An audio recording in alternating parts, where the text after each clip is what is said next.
ভীষণই সহজ পদ্ধতিতে এই রেসিপিটি বানিয়ে নাও।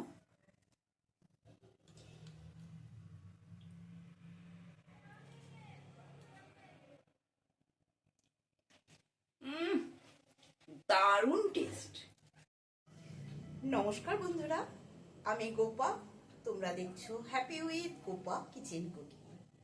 আজকে আমি তোমাদের সাথে শেয়ার করব লাঞ্চে হোক বা ডিনারে, এমনকি টিফিনেও, স্কুলে বা অফিসেও নিয়ে যেতে পারো সেই রকমই উপযুক্ত একটি রেসিপি। রেসিপিটি প্রথম থেকে শেষ পর্যন্ত দেখার অনুরোধ রইল। যারা নতুন বন্ধু এখনো চ্যানেলটি সাবস্ক্রাইব করনি, তোমাদের কাছে অনুরোধ রইল চ্যানেলটি সাবস্ক্রাইব করে নেওয়া, পাশে থাকা বেল আইকনটা প্রেস করে দেবে, যাতে আমার রান্না নিত্য নতুন নোটিফিকেশনগুলো সবার আগে তোমাদের মোবাইলে পৌঁছে যায়। চলো রেসিপিটি শুরু করা যাক। শীতের দিনে দুপুরে কিংবা রাতে ঠিক এই পদ্ধতিতেই বানিয়ে খেতে পারো ডালিয়া। রইল আজকের রেসিপি। রেসিপিটি বানানোর জন্য এখানে নিয়েছি 200 গ্রাম ডালিয়া। ডালিয়াটা আধ ঘন্টা ভিজিয়ে রেখেছিলাম, ভিজিয়ে রেখে ভালো করে জলটা ঝরিয়ে নিয়েছি। আর নিয়েছি 200 গ্রাম মুগ ডাল। মুগ ডালও ভালো করে ধুয়ে জলটা ঝরিয়ে নিয়েছি। প্রথমেই কড়াইটা ভালো করে গরম করে নিয়েছি। এবারে কড়াইয়ের মধ্যে দিয়ে দিলাম ঘি।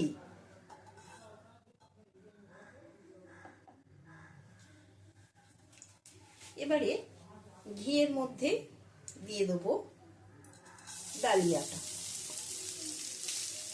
ডালিয়াটা ঘিয়ের মধ্যে ভেজে নিতে হবে। ডালিয়াটা ভালো করে ভেজে নেওয়া হয়ে গেছে। ডালিয়াটা ভাজা হয়ে গেছে, বোঝা যাবে, দেখো ডালিয়ার কালারটা চেঞ্জ হয়ে গেছে। এবারে ডালিয়াটা নামিয়ে নেব। ডালিয়া যদি এরকম ঘিতে একটু ভেজে নাও তাহলে খেতে বেশি ভালো লাগে। এবারে ডালিয়াটা নামিয়ে নিচ্ছি। ডালিয়াটা ভেজে নামিয়ে নিয়েছি। এবারে কড়াইয়ের মধ্যে মুগ ডালটাও ভেজে নেব, তবে মুগ ডালটা বেশি কড়া করে ভাজবো না, হালকা করে ভেজে নেব। মুগ ডালটাও হালকা করে ভেজে নেওয়া হয়ে গেছে। এবারে মুগ ডালের মধ্যে দিয়ে দেবো জল। জল দিয়ে মুগ ডালটা একটু সেদ্ধ করে নেব। ডালটা সেদ্ধ হয়ে গেছে, এবারে ডালটা নামিয়ে নেব। এখানে নিয়েছি নারকেলের দুধ। নারকেলের দুধটা গুলে নেব। আমি প্যাকেটের নারকেলের দুধ ব্যবহার করছি। তোমরা চাইলে নারকেল কুড়িয়ে সেই নারকেলের থেকেও দুধটা বার করে নিতে পারো।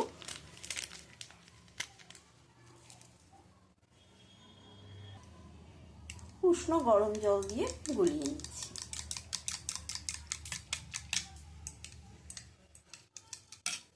মুগ ডালটা নামিয়ে নেওয়ার পরে কড়াইয়ের মধ্যে দিয়ে দিচ্ছি সর্ষের তেল।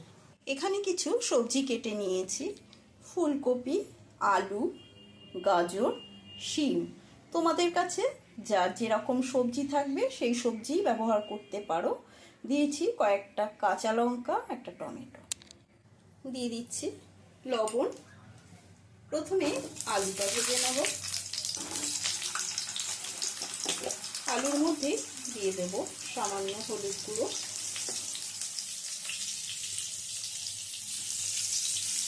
এবারে দিয়ে দিচ্ছি গাজরের টুকরো, আর দিয়ে দেবো শিম। সমস্ত সবজিগুলো ভেজে নেব। সমস্ত সবজিগুলো ভেজে তুলে নেওয়ার পরে ওই তেলেই ভেজে নেব ফুলকপি। ফুলকপিগুলো লাল লাল করে ভেজে নেওয়া হয়ে গেছে, এবারে তুলে নিচ্ছি। ফুলকপি ভাজা তুলে নেওয়ার পরে যে তেলটুকু রয়েছে সেই তেলের মধ্যেই ফোড়ন দিয়ে দিলাম গোটা জিরে, দিয়ে দেবো শুকনো লঙ্কা, তেজপাতা। ফোড়নটা ভালো করে নেড়ে ছেড়ে নেব।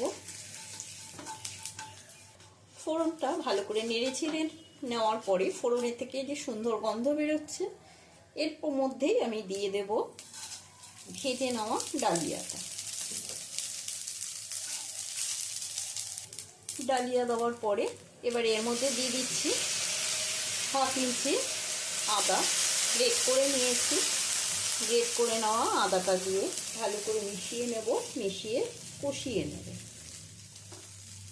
এবারে এর মধ্যে দিয়ে দেব স্বাদ অনুসারে লবণ।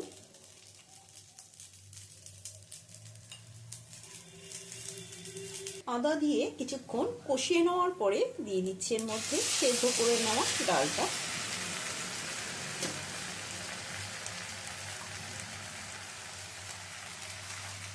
ডালটা দিয়ে ভালো করে মিশিয়ে নেব। আর দিয়ে দেবো এর মধ্যে কিছুটা গরম জল।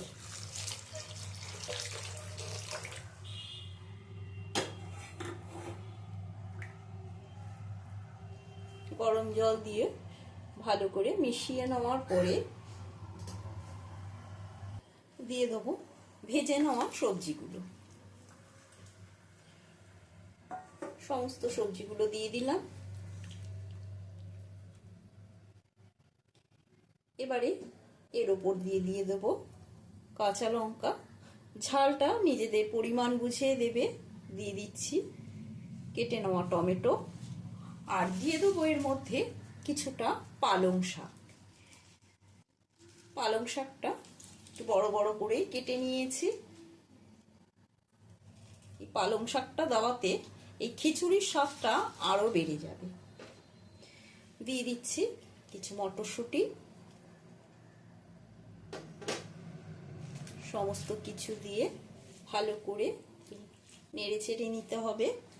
নেড়ে চেড়ে নিয়ে ঢাকাটা বন্ধ করে দেব।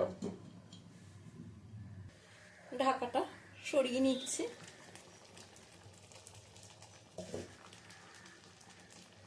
এবার একটু নেড়ে চেড়ে নিতে হবে।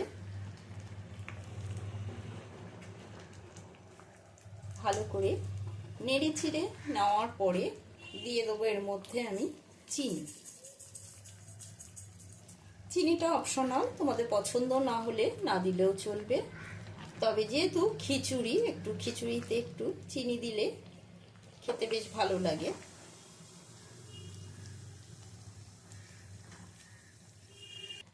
নিরামিষ দিনে এই খিচুড়িটা বানিয়ে খেয়ে দেখবে, অপূর্ব স্বাদ আর ভীষণই স্বাস্থ্যসম্মত এই খিচুড়ি।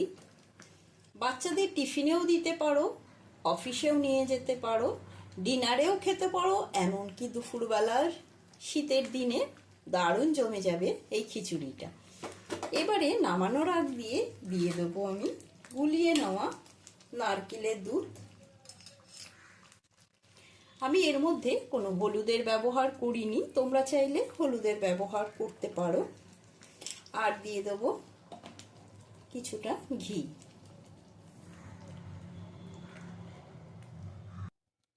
আজকের মতো দারুণ স্বাদের ডালিয়ার খিচুড়ি কমপ্লিট। আশা করি রেসিপিটি তোমাদের সকলেরই ভালো লেগেছে। ভালো লাগলে লাইক দিয়ে দেবে, কমেন্ট করে অতি অবশ্যই জানাবে রেসিপিটি তোমাদের কেমন লাগলো। আজকের মতন এই পর্যন্ত। আবারও নতুন কোনো রেসিপি নিয়ে হাজির হব। সুস্থ থাকবে, ভালো থাকবে। ধন্যবাদ।